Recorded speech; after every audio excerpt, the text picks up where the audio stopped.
భారత స్వతంత్ర దినోత్సవ వేడుకలు 2026 ఆగస్టు 15వ తేదీన 80వది నిర్వహణ చేసుకున్నాం. దీని యొక్క ముఖ్యమైన ఉద్దేశం యువశక్తి వికసిత భారత్ 2047 సప్తధార శక్తి యొక్క 7 ప్రవాహాలంటూ నరేంద్ర మోడీ ప్రభుత్వం 7 కొత్త ఆవిష్కరణలు ప్రకటన చేసింది.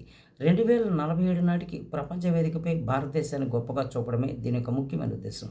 అందులో మొదటిది తయారీ రంగం, 2 వ్యవసాయ ఆహార ఉత్పత్తి, 3 శాస్త్ర సాంకేతిక నూతన ఆవిష్కరణలు, 4 గతి శక్తి, 5 defence power, 6 green blue economy, 7 software Indian software development, global leadership ద్వారా ప్రపంచ వేదికపై భారతదేశాన్ని గొప్ప స్థాయికి తీసుకుని వెళ్ళడమే.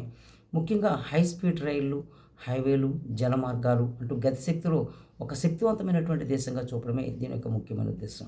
అదేవిధంగా సౌర విద్యుత్తు, అణు విద్యుత్తు, హైడ్రో పవర్ ప్లాంట్స్ డెవలప్ చేయడము, భారతదేశాన్ని వ్యవసాయకంగా అభివృద్ధి చేయటము, ఇలాంటి మంచి ఉద్దేశాలతో నరేంద్ర మోడీ ఒక విధానాన్ని ఆవిష్కరణ చేయడం అనేది జరిగింది. అయితే 80వ స్వతంత్ర దినోత్సవ వేడుకలు 2026 ఆగస్టు 15వ తేదీన జరగగా 79వ స్వతంత్ర దినోత్సవ వేడుకలు 2025లో జరిపారు. ఆనాడు వికసిత భారత్ రోజ్గార్ యోజన భారతదేశంలో యువతకు 3.50 లక్షల కోట్ల ఉద్యోగాలు కల్పన చేయడమే లక్ష్యంగా పేర్కొన్నారు.